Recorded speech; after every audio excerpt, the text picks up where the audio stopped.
Hello friends, welcome to study with Kashi. तो friends, आज की इस वीडियो में हम क्लास 12 केमिस्ट्री के सबसे महत्वपूर्ण प्रश्नों को करने वाले हैं जो कि हर साल पूछे जाते हैं। तो चलिए फ्रेंड्स, हम अपनी वीडियो को स्टार्ट करते हैं। देखिए फ्रेंड्स, वीडियो स्टार्ट करने से पहले मैं आपको बता दूं, ये मैं आपको आज की वीडियो में वो क्वेश्चन करा रही हूँ जो कि हर साल पूछे जाते हैं।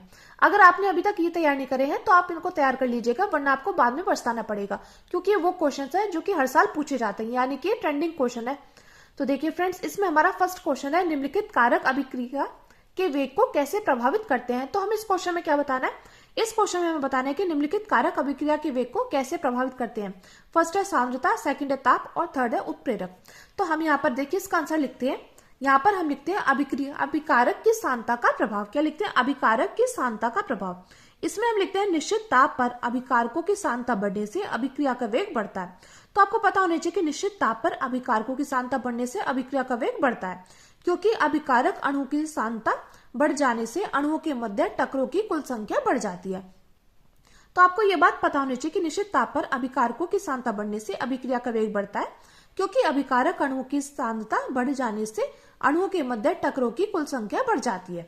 और अभिक्रिया का जो वेग होता है वो समानुपाती किसके होता है? अभिकारकों की सांद्रता के। यानी कि अगर अभिकारक की सांद्रता बढ़ेगी तो अभिक्रिया का वेग भी बढ़ेगा। ये बात आपको अच्छे से पता होनी चाहिए। तो फ्रेंड्स, आप इस क्वेश्चन का स्क्रीनशॉट लेते हुए चलिएगा। अब देखिए सेकंड पॉइंट हमसे इसमें क्या पूछा गया था? सेकंड पॉइंट पूछा गया था ताप का प्रभाव। तो हम इसमें लिखते हैं ताप का प्रभाव। हेडिंग डालिएगा ब्लैक पेन से, ताप का प्रभाव, और इसमें लिखेंगे अभिक्रिया का ताप बढ़ाने से अभिक्रिया का वेग बढ़ता है। यानी कि आपको पता होना चाहिए कि अगर हम अभिक्रिया का ताप बढ़ाएंगे तो अभिक्रिया का वेग बढ़ेगा, क्योंकि ताप वृद्धि से सक्रिय अणुओं की संख्या बढ़ जाती है। क्या होता है? क्योंकि ताप वृद्धि से सक्रिय अणुओं की संख्या बढ़ जाती है, जिससे अणुओं के मध्य प्रति सेकंड होने वाली टकरों की संख्या भी बढ़ जाती है और अभिक्रिया का वेग बढ़ जाता है। यानी कि देखिए, ताप का प्रभाव किन बातों पर निर्भर करता है कि अभिक्रिया का वेग बढ़ेगा। अभिक्रिया का वेग समानुपाती है ताप के। ये समानुपाती क्यों है? क्योंकि ताप बढ़ाने से अभिक्रिया का वेग क्या होता है? बढ़ जाता है। अगर हम अभिक्रिया का ताप बढ़ाएंगे तो अभिक्रिया का वेग क्या हो जाएगा? बढ़ जाएगा, क्योंकि ताप वृद्धि से सक्रिय अणुओं की संख्या क्या हो जाती है? बढ़ जाती है, जिससे अणुओं के मध्य प्रति सेकंड होने वाली टकरों की संख्या भी बढ़ जाती है और अभिक्रिया का वेग क्या हो जाता है? बढ़ जाता है। तो अभिक्रिया का वेग समानुपाती है ताप की और अभिक्रिया का वेग समानुपाती है टकरों की कुल संख्या के। तो ये बात आपको पता होनी चाहिए। तो ताप का प्रभाव क्या है? कि अभिक्रिया का ताप बढ़ाने से अभिक्रिया का वेग क्या होगा? बढ़ जाएगा, क्योंकि ताप वृद्धि से सक्रिय अणुओं की संख्या क्या होती है? बढ़ जाती है, जिससे अणुओं के मध्य प्रति सेकंड होने वाली टकरों की संख्या बढ़ जाती है और अभिक्रिया का वेग बढ़ जाता है। तो अभिक्रिया का वेग समानुपाती किसके? ताप के, और अभिक्रिया का वेग समानुपाती किसके? टकरों की संख्या की। तो फ्रेंड्स, अब देखते हैं उत्प्रेरक। तो देखिए थर्ड पॉइंट में हम लिखते हैं उत्प्रेरक का प्रभाव। इसमें हम लिखते हैं उत्प्रेरक। उत्प्रेरक में भी कौन सा उत्प्रेरक? धनात्मक उत्प्रेरक। तो उत्प्रेरक अभिक्रिया का सक्रियण ऊर्जा, सक्रियण ऊर्जा क्या होती है? ये का मान कम कर देते हैं, जिससे सक्रिय अणुओं की संख्या बढ़ जाती है। अतः उत्प्रेरक की उपस्थिति में अभिक्रिया का वेग बढ़ जाता है। तो उत्प्रेरक का क्या प्रभाव होता है? उत्प्रेरक अभिक्रिया का सक्रियण ऊर्जा का मान क्या कर देते हैं? कम कर देते हैं। यह बात आपको पता होनी चाहिए कि उत्प्रेरक क्या करते हैं? उत्प्रेरक अभिक्रिया का सक्रियण ऊर्जा यानी ईए का मान कम कर देते हैं, जिससे सक्रिय अणुओं की संख्या क्या हो जाती है? बढ़ जाती है। अतः उत्प्रेरक की उपस्थिति में अभिक्रिया का वेग बढ़ जाता है। तो फ्रेंड्स, मैं उम्मीद करती हूँ आपने इसका इतना स्क्रीनशॉट ले लिया होगा। चलिए अब हम देखते हैं अगले क्वेश्चन को, जो कि है कार्बन टेट्राक्लोराइड तथा क्लोरोफॉर्म का उपयोग लिखिए। तो देखिए क्वेश्चन में डायरेक्टली आपसे 2 से 3 मार्क्स का पूछा जाता है। तो देखिए सबसे पहले आपको पता होना चाहिए कार्बन टेट्राक्लोराइड का सूत्र क्या होता है, क्योंकि देखिए कई बार डायरेक्टली आपसे ये भी पूछा गया है। तो आपको पता होना चाहिए कार्बन टेट्राक्लोराइड का जो रासायनिक सूत्र होता है वो होता है CCl4। और बात करें क्लोरोफॉर्म की, तो क्लोरोफॉर्म का सूत्र क्या होता है? CHCl3। तो हम यहाँ पर लिखते हैं कार्बन टेट्राक्लोराइड तथा क्लोरोफॉर्म का उपयोग। तो देखिए यहाँ पर हम लिखते हैं कार्बन टेट्राक्लोराइड्स यानी कि CCl4। इसमें हम लिखते हैं प्रशीतकों के निर्माण में, सेकेंड है संश्लेषण की क्रिया में, थर्ड है विलायक के रूप में, और फोर्थ है सफाई अभिकर्मक के रूप में। तो कार्बन टेट्राक्लोराइड का क्या उपयोग है? प्रशीतकों के निर्माण में, संश्लेषण की क्रिया में, और विलायक के रूप में, और सफाई अभिकर्मक के रूप में। अब देखिए अगला है क्लोरोफॉर्म। तो देखिए बात करें क्लोरोफॉर्म की, तो क्लोरोफॉर्म का रासायनिक सूत्र क्या होता है? CHCl3। तो इसका उपयोग कहाँ होता है? एक तो निश्चेतक के रूप में होता है। किसके रूप में? निश्चेतक के रूप में। दूसरा बीमारियों के उपचार में, और तीसरा होता है शल्य चिकित्सा विभिन्न औषधि के निर्माण में। किसके निर्माण में? एक तो निश्चेतक के रूप में होता है, एक बीमारी के उपचार में, एक शल्य चिकित्सा विभिन्न औषधि के निर्माण में। तो फ्रेंड्स, आप चाहे तो इतना इसका स्क्रीनशॉट ले सकते हैं। अब देखते हैं अगले क्वेश्चन को, जो कि है तो अब देखिए फ्रेंड्स, अगला इंपॉर्टेंट क्वेश्चन है, और देखिए फ्रेंड्स, आप इस क्वेश्चन में स्टार लगा लीजिएगा क्योंकि ऐसा क्वेश्चन है जो कि हर साल पूछा जाता है। देखिए, आप सभी जानते हैं कि हर साल क्या होता है, हर साल 7 पेपर सेट बनते हैं जो कि हर जिले के अलग अलग होते हैं। तो 7 पेपर सेट में से 5 से 6 पेपर सेट में आपको यही क्वेश्चन देखने को जरूर मिलेगा। तो देखिए, प्रश्न है हमारा, संक्रमण धातुएं तथा उनके अधिकांश यौगिक अनुचुंबकीय होते हैं, स्पष्ट कीजिए। तो हमें इसमें क्या बताना है, हमें इसमें बताना है कि संक्रमण धातुएं तथा उनके अधिकांश यौगिक अनुचुंबकीय होते हैं, हमें यहाँ पर स्पष्ट करना है। और फ्रेंड्स, आपको इसमें बताना होगा कि संक्रमण तत्व कौन कौन से होते हैं।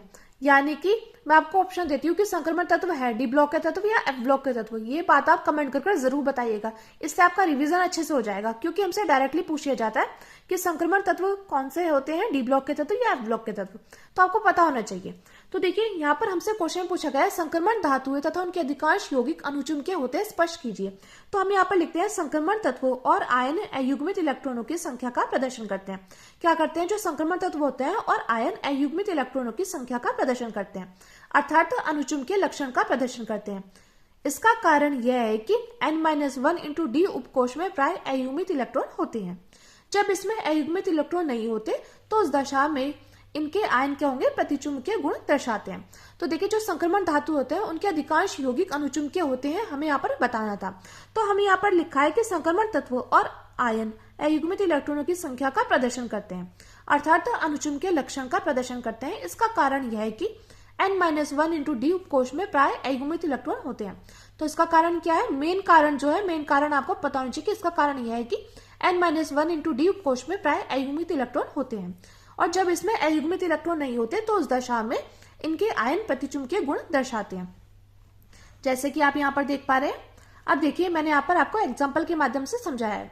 देखिए, Ni2+, तो इसका इलेक्ट्रॉनिक विन्यास हमें यहाँ पर लिख दिया। उसके बाद देखिए 2+ आयन यहाँ पर आगे, तो इसका इलेक्ट्रॉनिक विन्यास हो गया Ar3D8। ठीक है, यहाँ पर 3D कक्षक में कितने इलेक्ट्रॉन है, 8। तो हम क्या करेंगे, हम अब इसमें भर देंगे, हम 3D कक्षक में इसको भर देंगे। तो हम जानते हैं 5 खाने होते हैं, अब हमें क्या भरना है, हमें 8 भरने हैं। तो 1 2 3 4 5 6 7 8, तो हमने यहाँ पर भर दिए। तो हमें यहाँ पर दिखाई दे रहा है कि ये दोनों तो खाली है, यानी कि यहाँ पर 2 अयुग्मित इलेक्ट्रॉन है। क्या है यहाँ पर हमें 2 अयुग्मित इलेक्ट्रॉन दिखाई दे रहे हैं। तो हमने यहाँ पर लिखा है 2 अयुग्मित इलेक्ट्रॉन, तो इसलिए यहाँ पर अनुचुंबकीय आयन है। तो यहाँ से हमें स्पष्ट हो रहा है। अब देखिए, अगला आप देख पा रहे हैं Zn2+, तो इसका जो इलेक्ट्रॉनिक विन्यास है, इसका इलेक्ट्रॉनिक विन्यास है Ar3D10। अब हम क्या करेंगे, 3D कक्षक में इसको भर देंगे। तो हम यहाँ पर देख पा रहे हैं कि क्या है, 3D10, यानी कि यहाँ पर जो इलेक्ट्रॉनों की संख्या है वो पूरी है, यानी कि यहाँ पर हमें कोई भी अयुग्मित इलेक्ट्रॉन नहीं दिखाई देगा, क्योंकि हमने जब इसको 10 को भरा है, 1 2 3 4 5 6 7 8 9 10, तो यहाँ पर क्या है, यहाँ पर 0 अयुग्मित इलेक्ट्रॉन है। तो यानी कि यहाँ पर क्या है, यहाँ पर प्रतिचुंबकीय आयन है। तो फ्रेंड्स, मैं उम्मीद करती हूँ आपको अच्छे समझ में आ गया होगा। अब देखिए, अगला क्वेश्चन है हमारा, न्यूक्लिक अम्ल क्या है, इसके 2 महत्वपूर्ण कार्य लिखिए। तो हमें यहाँ पर बताना है न्यूक्लिक अम्ल क्या है और हमें इसके 2 महत्वपूर्ण कार्य लिखने होंगे। तो हम यहाँ पर लिखते हैं, न्यूक्लिक अम्ल एक महत्वपूर्ण जैव अणु होते हैं। क्या होते हैं न्यूक्लिक अम्ल? न्यूक्लिक अम्ल एक महत्वपूर्ण जैव अणु होते हैं। ये भी जीवित कोशिकाओं के केंद्रक में न्यूक्लियोप्रोटीन या क्रोमोसोम के रूप में पाए जाते हैं। कैसे रूप में पाए जाते हैं? सबसे पहली बात हमें पता होना चाहिए कि न्यूक्लिक अम्ल क्या है। न्यूक्लिक अम्ल एक महत्वपूर्ण जैव अणु होते हैं। ये भी जीवित कोशिकाओं के केंद्रक में न्यूक्लियोप्रोटीन या क्रोमोसोम के रूप में पाए जाते हैं। ये 2 प्रकार के होते हैं। कौन कौन से? एक तो होते हैं डीएनए और एक होते हैं आरएनए। डीएनए यानी डीऑक्सीराइबोसोम न्यूक्लिक अम्ल और आरएनए क्या होता है? राइबोसोम न्यूक्लिक अम्ल। तो देखिए न्यूक्लिक अम्ल क्या है? न्यूक्लिक अम्ल एक महत्वपूर्ण जैव अणु होते हैं। ये भी जीवित कोशिकाओं के केंद्रक में न्यूक्लियोप्रोटीन या क्रोमोसोम के रूप में पाए जाते हैं। ये 2 प्रकार के होते हैं, एक तो डीएनए और एक होता है आरएनए। और बात करें इसके कार्य की, क्योंकि हमसे यहाँ पर पूछा गया इसके 2 महत्वपूर्ण कार्य लिखिए। तो पहला कार्य क्या है? प्रतिकृति, और दूसरा है प्रोटीन संश्लेषण नियंत्रण में। तो देखिए फ्रेंड्स, मैं उम्मीद करती हूँ आपने इसका स्क्रीनशॉट ले लिया होगा। अब देखिए अगला क्वेश्चन है हमारा। अब देखिए अगला क्वेश्चन है, निम्नलिखित अभिक्रियाओं पर टिप्पणी लिखिए। तो हमें यहाँ पर अभिक्रियाओं पर टिप्पणी लिखनी है। पहली अभिक्रिया है राइमर्टिमन, जिसको हम रिमर्टिमन अभिक्रिया बोल देते हैं, और दूसरी अभिक्रिया हमारी विलियमसन संश्लेषण अभिक्रिया। तो देखिए फ्रेंड्स, ये दोनों अभिक्रिया मोस्ट इंपॉर्टेंट है, तो आप इन पर स्टार लगा लीजिएगा। क्योंकि देखिए राइमर्टिमन अभिक्रिया और विलियमसन संश्लेषण ये ऐसी अभिक्रिया जो कि हर साल पूछी जाती हैं। तो देखिए हमने यहाँ पर ब्लैक पेन से हेडिंग डाली है राइमर्टिमन अभिक्रिया, और देखिए कई बार रिमर्टिमेन अभिक्रिया भी लिखकर आता है, तो आपको इसमें कंफ्यूज नहीं होना, ये दोनों एक ही है। तो हम यहाँ पर लिखते हैं, जब फिनॉल की अभिक्रिया NH की उपस्थिति में क्लोरोफॉर्म से कराई जाती है तो सैलिसिल एल्डिहाइड प्राप्त होता है। यह अभिक्रिया रिमर टीमन अभिक्रिया कहलाती है।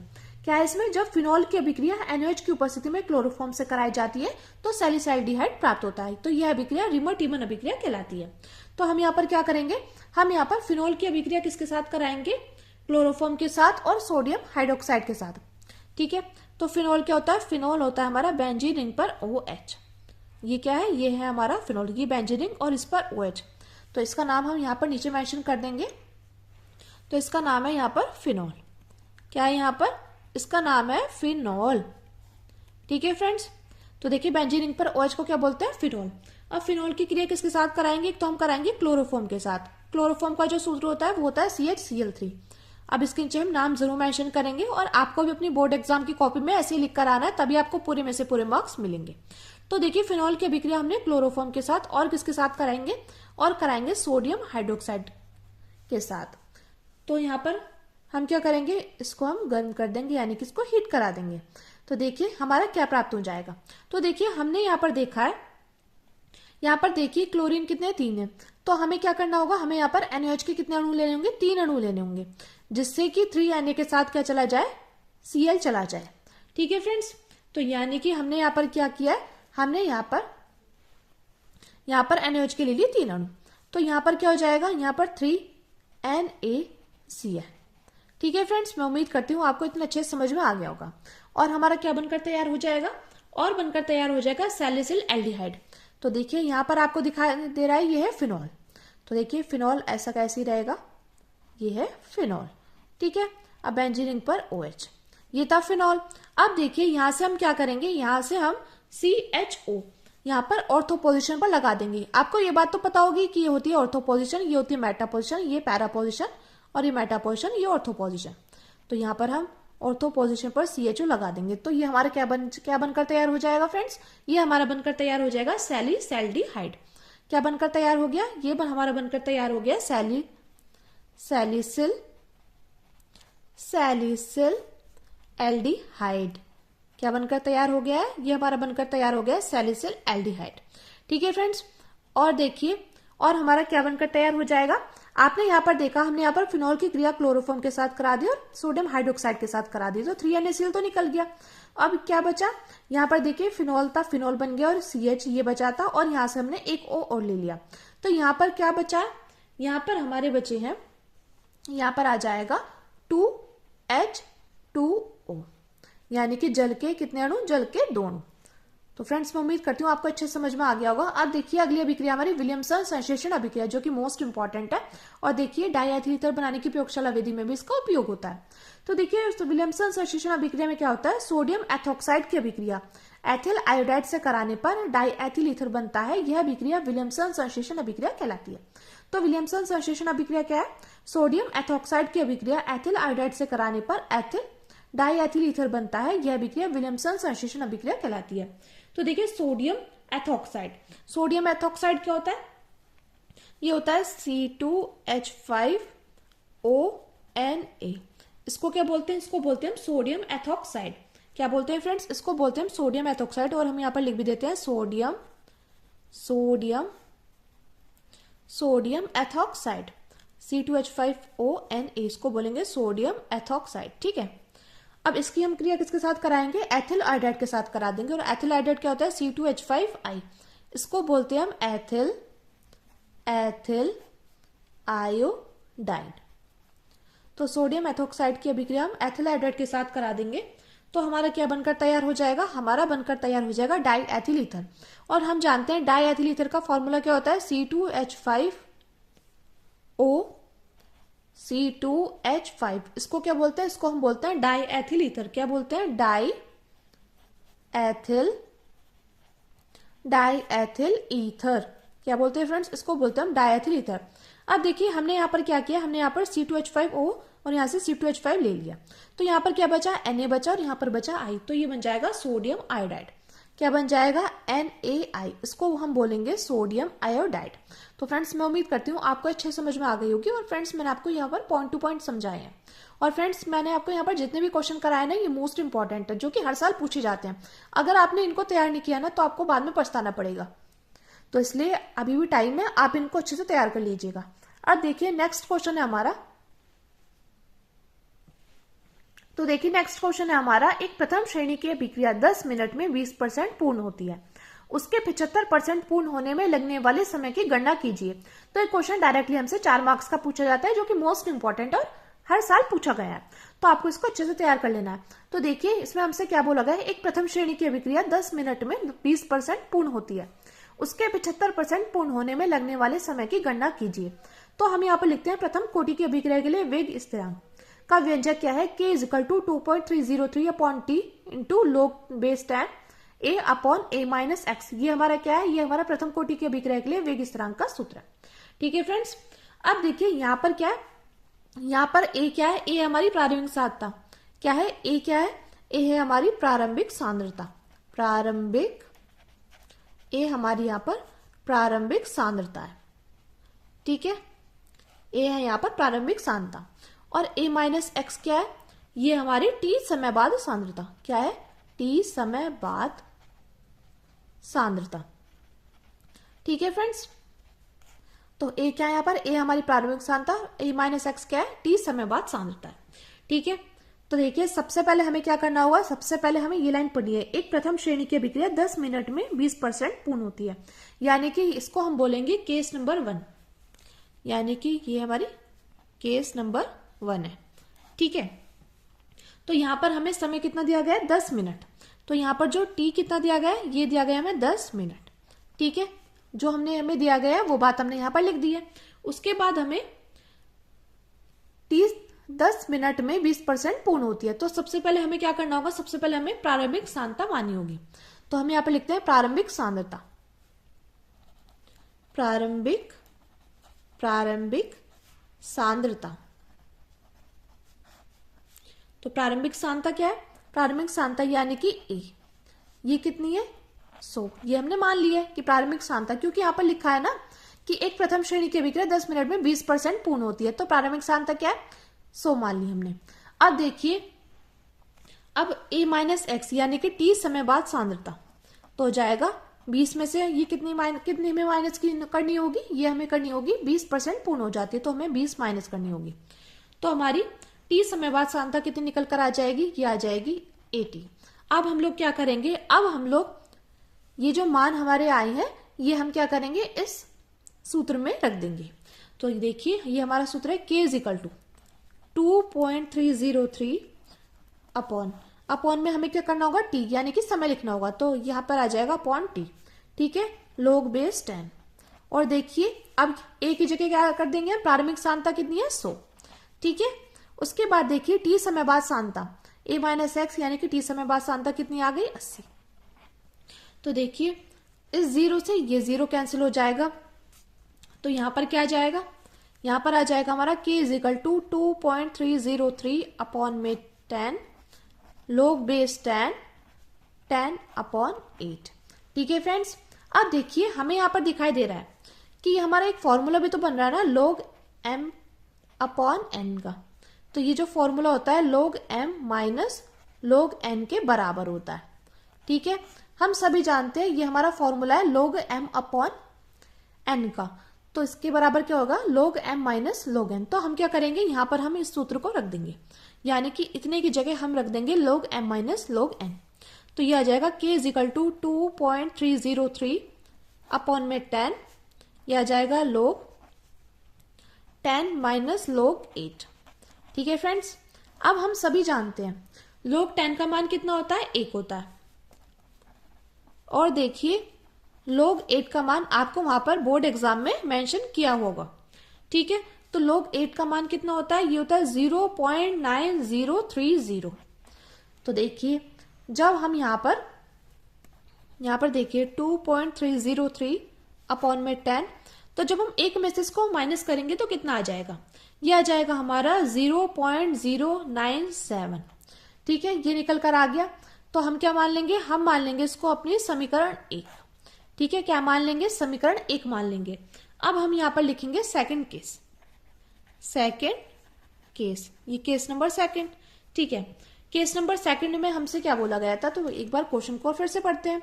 उसके 75% पूर्ण होने में लगने वाले समय की गणना कीजिए। यानी कि हमें यहाँ पर क्या करना है, हमें यहाँ पर निकालना है टी। क्या निकालना है फ्रेंड्स, टी। और यहाँ पर बोला गया उसके 75% पूर्ण होने वाले में लगने वाले समय की गणना कीजिए। तो यानी कि यहाँ पर देखिए क्या निकालना है, टी, यानी कि समय हमें निकालना होगा। ठीक है, तो प्रारंभिक सांद्रता कितनी है, प्रारंभिक सांद्रता 100, ये हम मान लेते हैं कि प्रारंभिक सांद्रता होती है 100। और टी समय बाद सांद्रता कितनी होती है, टी समय, ये समय है, ठीक है, टी समय बाद सांद्रता यानी कि a माइनस एक्स। तो देखिए ये हो जाएगा 100 माइनस 75। 75 क्यों करेंगे, क्योंकि क्वेश्चन में हमें गिवन है कि 75% पूर्ण होने में लगने वाले समय की गणना कीजिए। तो 75%, ठीक है, तो इसलिए हम क्या करेंगे, हम यहाँ पर 100 में से 75 को क्या कर देंगे, माइनस कर देंगे। तो हो जाएगा 100 माइनस 75, तो ये कितना आ जाएगा, ये आ जाएगा हमारा 25।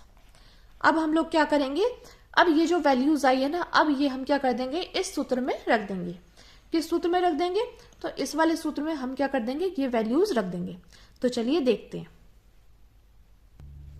तो ये वैल्यूज थी, ये वैल्यूज हमें क्या करनी है, इस सूत्र में पुट कर देनी है। तो ये आ जाएगा k इजिकल टू 2.303 अपॉन में टी तो हमें निकालना होगा। ठीक है, उसके बाद देखिए log बेस 10 और a की वैल्यू कितनी है 100 और a माइनस एक्स की 25। तो इसको इससे काटेंगे तो कितने बार में जाएगा, 4 बार में। तो यहाँ पर हो जाएगा k इजिकल टू 2.303 अपॉन में t log बेस 10, अब यहाँ पर 4। तो देखिए log 4 का मान क्या होता है, ये होता है 0. log 4, ठीक है, इसका मान होता है 0.6020। log बेस 10 4 का मान होता है ये। तो देखिए हम क्या करेंगे, यहाँ पर ही लिख देंगे 2.303 अपॉन में t और log 4 की वैल्यू होती है 0.6020 और हम मान लेंगे इसको इक्वेशन नंबर 2। अब हम लोग यहाँ पर क्या करने वाले हैं, हम लोग यहाँ पर लिखने वाले हैं समीकरण 1 व 2 से। क्या करने वाले हैं, हम लोग यहाँ पर लिखेंगे समीकरण 1 व 2 से। ठीक है फ्रेंड्स, तो हम समीकरण 1 और 2 को इसमें बराबर करेंगे। तो यहाँ हो जाएगा 2.303 इंटू 0.097 अपॉन में आ जाएगा 10 इजिकल टू में आ जाएगा 2.303 इंटू, यहाँ पर है इंटू का साइन, ठीक है, 0.6020 अपॉन में आ जाएगा t। तो देखिए आप यहाँ पर क्या देख पा रहे हैं कि क्या किसी चीज से कोई चीज कट रही है। तो हम यहाँ पर देख पा रहे हैं 2.303 ये इससे कैंसिल हो रहा है। ठीक है, उसके बाद देखिए, उसके बाद यहाँ पर क्या बचेगा 0.097 अपॉन में 10 इजिकल टू 0.6020 अपॉन t। अब हम लोग क्या करेंगे, हमें निकालना है t। तो हम क्या करेंगे, इसके हम क्रॉस मल्टीप्लाई कर देंगे, इसकी मल्टीप्लाई इसमें और इसकी मल्टीप्लाई इसमें। तो ये आ जाएगा 0.6020 इंटू 10, अब यहाँ पर आ जाएगा अपॉन में 0.097। तो देखिए जब हम इसको इससे काटेंगे तो कितनी बार में जाएगा, जब हम इसकी मल्टीप्लाई 0.6020 की मल्टीप्लाई 10 में कर देंगे तो यहाँ पर आ जाएगा 6.020 और यहाँ पर 0.097। तो ये क्या हो जाएगा, ये इससे कैंसिल हो जाएगा। ठीक है फ्रेंड्स, तो यहाँ पर क्या आ जाएगा, यहाँ आ जाएगा 602 अपॉन 9/7। ठीक है, तो जब हम इसको इससे भाग करेंगे तो कितना निकल कर आ जाएगा, ये आ जाएगा 62.06 मिनट निकल कर आ जाएगा। तो फ्रेंड्स ये हमारे इस क्वेश्चन का फाइनल आंसर निकल कर आ चुका है। मैं उम्मीद करती हूँ आपको ये क्वेश्चन अच्छे से समझ में आ गया होगा। और फ्रेंड्स ये क्वेश्चन इतने इंपॉर्टेंट है जो कि हर साल पूछे जाते हैं। तो अगर आपने ये तैयार नहीं किए ना तो आपको बाद में पछताना पड़ेगा, इसलिए आपके पास अभी भी टाइम है, आप इनको अच्छे से तैयार कर लीजिएगा। और फ्रेंड्स अगर आप चाहते हैं कि इसी प्रकार की मैं आपको क्वेश्चंस कराती रहूं तो आप कमेंट कर जरूर बताना। तो चलिए फ्रेंड्स मिलते हैं नेक्स्ट वीडियो में। Thank you, thanks for watching.